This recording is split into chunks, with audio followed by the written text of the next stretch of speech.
Campanha para a manutenção do nosso grupo. Participe acessando nosso site.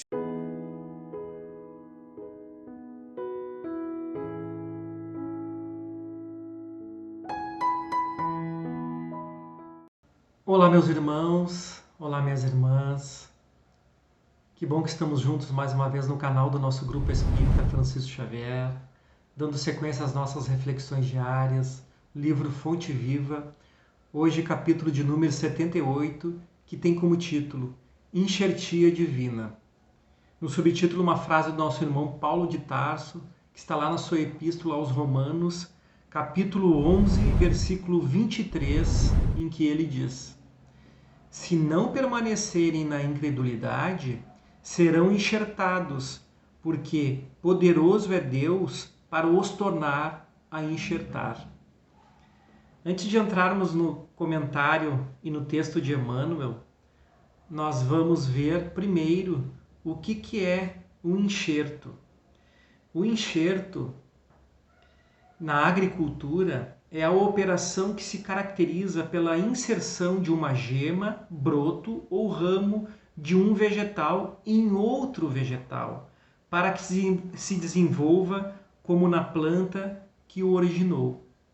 E nós temos também um enxerto na medicina, né? Que é numa cirurgia, é um procedimento cirúrgico que envolve a remoção da pele de uma área do corpo e o ato de movê-la ou transplantá-la para uma área diferente do corpo.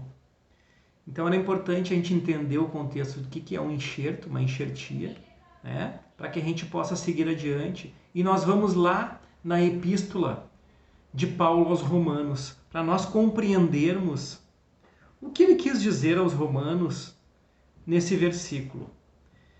Então, nós vamos voltar aqui no versículo 13. Paulo diz assim aos romanos: estou falando a vocês, gentios, visto que sou apóstolo para os gentios, exalto o meu ministério.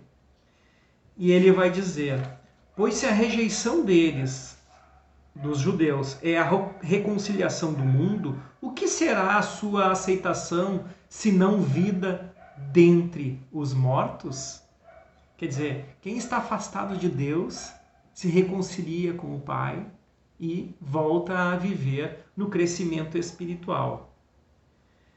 No versículo 17 ele segue: se alguns ramos foram cortados, e você, sendo oliveira brava, foi enxertado entre os outros, e agora participa da seiva que vem da raiz da oliveira.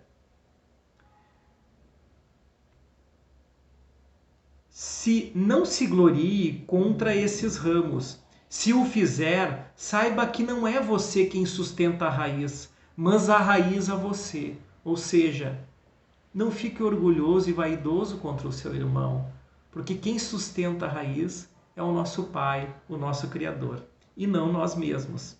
Então você dirá: os ramos foram cortados para que eu fosse enxertado.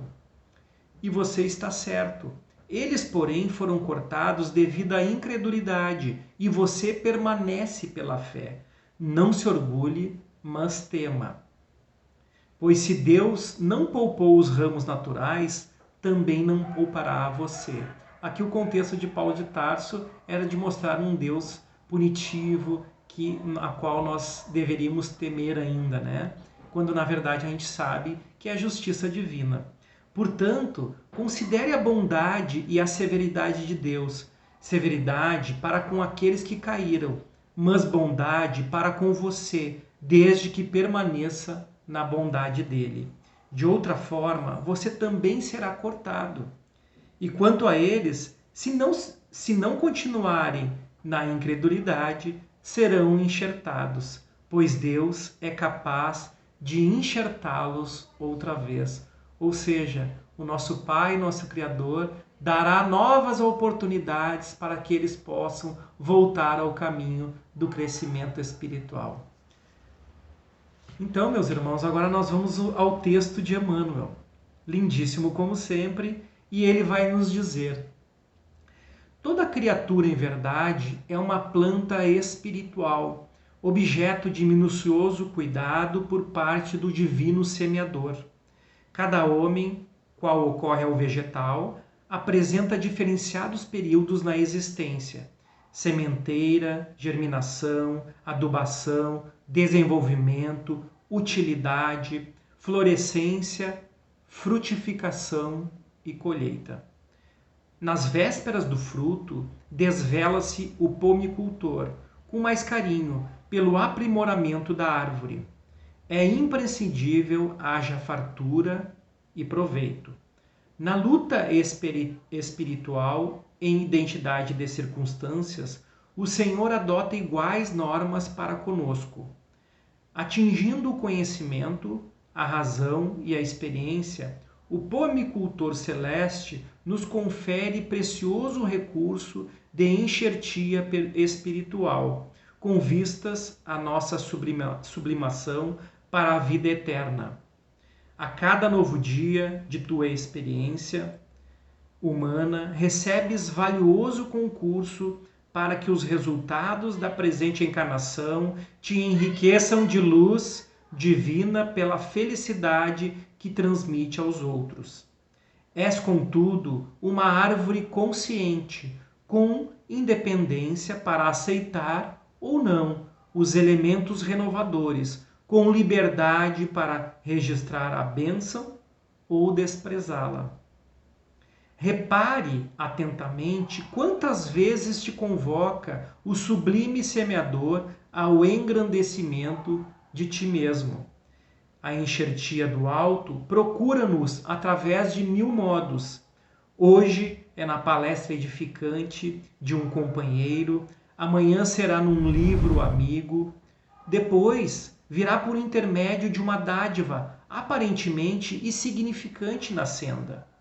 Se guardas, pois, o propósito de elevação, aproveita a contribuição do céu, iluminando e santificando o templo íntimo.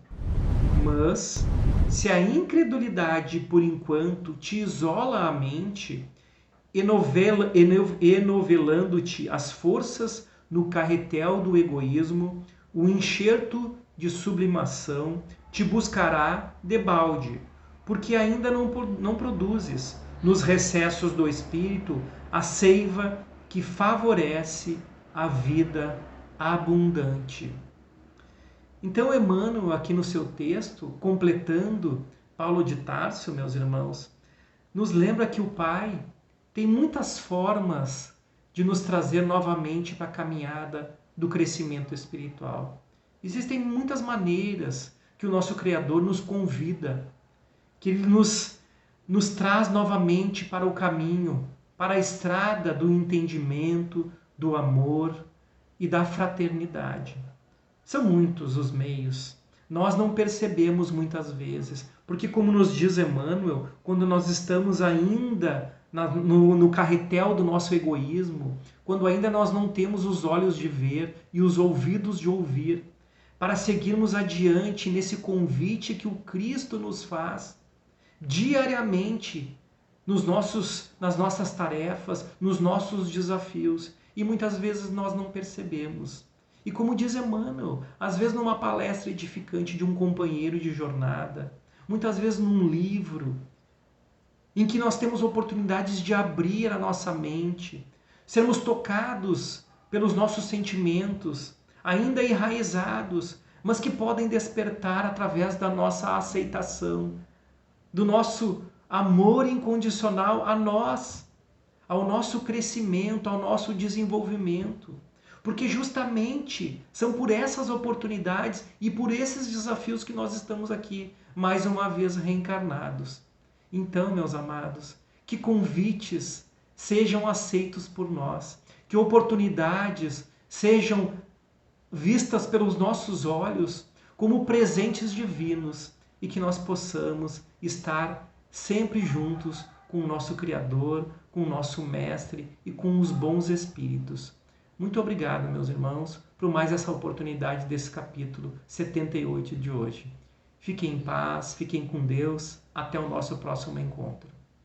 Campanha para a manutenção do nosso grupo. Participe acessando nosso site